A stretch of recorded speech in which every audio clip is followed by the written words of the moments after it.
सरकार है कहाँ सर? सरकार से हमें कुछ नहीं चाहिए।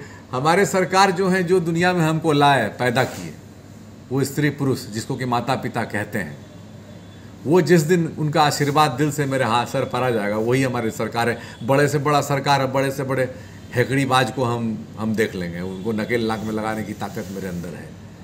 कि मुझे सरकार से कुछ नहीं चाहिए, कि मैं जो काम कर रहा हूँ, तो जैसे सलाह की बात आती है, कहानी याद आई है, मैं आपको सुनाना चाहता हूँ। हर कोई सलाह देता है, तो उस कहानी के बाद मैं बताऊँगा, संदेश अपने लोगों को देना चाहता हूँ जो मुझे कहते हैं कि मैं आपका अपना हूँ, आप तो हमारे अपने हैं, खून हैं, रिश्तेदार हैं, कोई कहता है जात भाई हैं, कोई कहता है दोस्त हैं।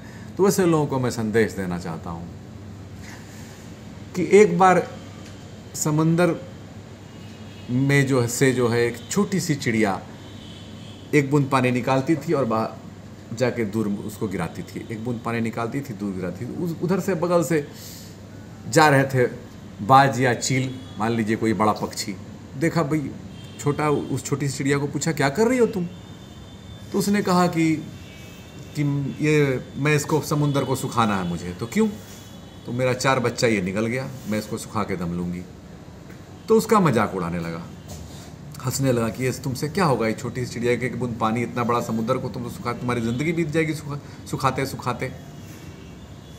तो चिड़िया ने उस बड़े पक्षी महाराज को कहा कि सलाह मत दीजिए प्रभु, साथ दीजिए, देना है तो दीजिए, नहीं तो यहाँ से पतली गली पकड़िए आप। तो वो हटे नहीं, वो पक्षी महोदय, वो देखते रहे उनको। तो देखते देखते वो इम्प्रेस हो गए उनके उस लगन और उस जुनून से। तो वो भी इनको सपोर्ट करना शुरू कर दिए। धीरे धीरे एवं प्रकार से प्रक्रिया, एक पक्षी, 2 पक्षी, और धीरे धीरे पूरा समुद्र पक्षी से भर गया। और ये खबर पहुंची पक्षीराज गरुड़ के पास। तो गरुड़ महाराज भी वहाँ से चले, विष्णु जी को कहे कि प्रभु थोड़ी देर के लिए मुझे दिया जाए छुट्टी, मैं आता हूँ, फला फला काम है। तो उन्होंने भी उसका मजाक उड़ाया गरुड़ का, विष्णु जी ने भी। तो विष्णु जी को पक्षीराज गरुड़ ने कहा कि सलाह न दे प्रभु, साथ दें। और वो गरुड़ महाराज आ गए समुद्र को सुखाने।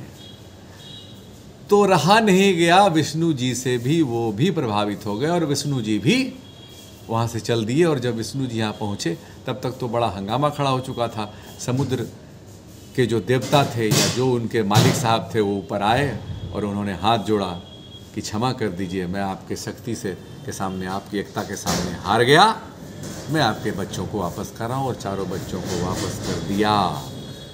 तो हमारा शिक्षा, अच्छी शिक्षा, गुणवत्तापूर्ण अच्छी चिकित्सा और यातायात सुलभ, और अगर हमारे पास मकान नहीं है तो मकान और समान इज्जत, ये हम सब की जिम्मेदारी, ये हमारा अधिकार है।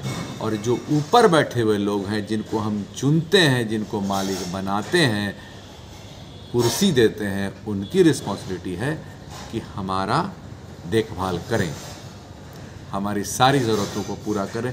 नहीं कर सकते, नहीं दे सकते, अब हमारे पास काम नहीं है तो हमको काम देना होगा, हमारे पास पढ़ाई नहीं है तो हमको पढ़ाई देनी होगी, हमारे पास इलाज नहीं है, हम बीमार पड़ गए तो हमारे पास पैसा है नहीं है। मेरा कहना है कि मेरा इलाज होना चाहिए। बच्चा हमारा पढ़ना चाहता है, अब आप बताइए, पढ़ रहा है वहाँ स्कूल में, 1 लाख रुपया फीस है भैया, बेटा और बेटी दोनों कमल सर, एक बेटा और एक बेटी है, एक 5 में और एक 8 में है, दोनों स्कूल का फ़ी है 1 लाख रुपया, हम कहाँ से देंगे? स्कूल वाला फ़ी मांग रहा है।